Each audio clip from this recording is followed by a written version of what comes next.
যে দেশ যত বেশি উন্নত সেই দেশে তত বেশি কারিগরি শিক্ষায় শিক্ষিত। সালামু আলাইকুম রহমতুল্লাহ, বিসমিল্লাহির রহমানির রহিম।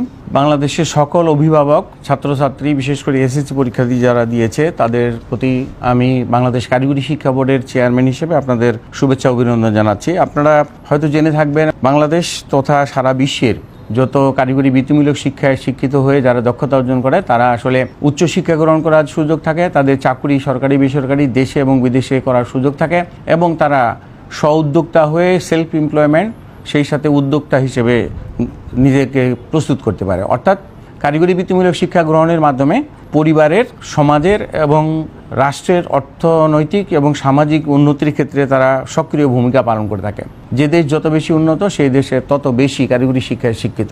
বাংলাদেশ কারিগরি শিক্ষা বোর্ড মূলত কয়েক ধরনের কোর্স পরিচালনা করে থাকে, যার মধ্যে 4 বছর মেয়াদী ডিপ্লোমা ইঞ্জিনিয়ারিং টেক্সটাইল সহ বিভিন্ন টেকনোলজি পরিচালিত হয়। এছাড়াও 2 বছর মেয়াদী এসএসসি ভোকেশনাল, বিএমটি এবং ডিপ্লোমা ইন কমার্স সহ ধরনের অনেকগুলো কোর্স পরিচালনা করা হয়। এছাড়াও এসএসসি ভোকেশনাল কোর্স আছে, আমাদের 1 বছর মেয়াদী অ্যাডভান্স কোর্স আছে এবং 6 মাস মেয়াদী আমাদের বিভিন্ন শর্ট কোর্স আছে। বাংলাদেশের 18 কোটি মানুষের 36 কোটি হাত যদি কর্মদক্ষতা এবং দক্ষ মানুষ হিসেবে তৈরি হয়, তাহলে তাদের কর্মের মাধ্যমে নিজের পরিবারের এবং দেশের অর্থনৈতিক উন্নয়নে তারা বিশেষ ভূমিকা রাখতে পারবে।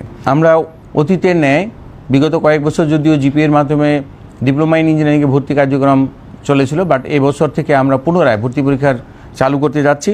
আমি আপনাদের সন্তানদেরকে এবং এসএসসি পরীক্ষার্থীদেরকে অনুরোধ করব যে তোমরা ডিপ্লোমা ইন ইঞ্জিনিয়ারিংয়ে ভর্তি হও। ডিপ্লোমা ইঞ্জিনিয়ারিং পাস করলেই আমাদের চাকুরি ক্ষেত্রে সরকারি 10ম গ্রেডে অর্থাৎ 2য় শ্রেণীর পদমর্যাদায় চাকরি পাওয়া হয়, যেখানে একজন মাস্টার্স হোল্ডার তার কিন্তু এসএসসি পাসের পরে অন্তত 10 থেকে 11 বছর পড়াশোনা করার পরেও অন্যান্য চাকরি পেতে মিনিমাম 3 বছর লাগে। সেক্ষেত্রে যদি একজন ডিপ্লোমা ইঞ্জিনিয়ারের কথা আমি বলি, এসএসসি পাসে 4 বছর পরে সে ইঞ্জিনিয়ার হয়ে যায় এবং পরবর্তী 2 বা 3 বছরের মধ্যে যদি সে চাকরি পেয়ে যায়, তার মানে 7ম বছরে বা 8ম বছরেও যদি চাকরি পেয়ে যায়, 5 বছর পরে অর্থাৎ 13তম বছরে সে কিন্তু ওই যে যারা বিসিএস দিয়ে 9ম গ্রেডে চাকরি করবে তাদের পদে তারা যাওয়ার সুযোগ হবে। সুতরাং অতিরিক্ত 12-13 বছর পড়াশোনা করে যদি আমি একই পদে যোগদান করি, সেক্ষেত্রে কেন আমি ডিপ্লোমা ইঞ্জিনিয়ারিং পড়ালেখা করব না? ইতিমধ্যে আমাদের গাজীপুরে একটি সরকারি ইউনিভার্সিটি রয়েছে, যেটাকে আমরা বুয়েট বলে থাকি। এছাড়াও বেসরকারি ইউনিভার্সিটি আছে এবং অতি সম্প্রতি 4টি ইঞ্জিনিয়ারিং কলেজ চালু হতে যাচ্ছে, যেখানে ডিপ্লোমা ইঞ্জিনিয়াররা বিএসসি ইঞ্জিনিয়ারিং করতে পারবে।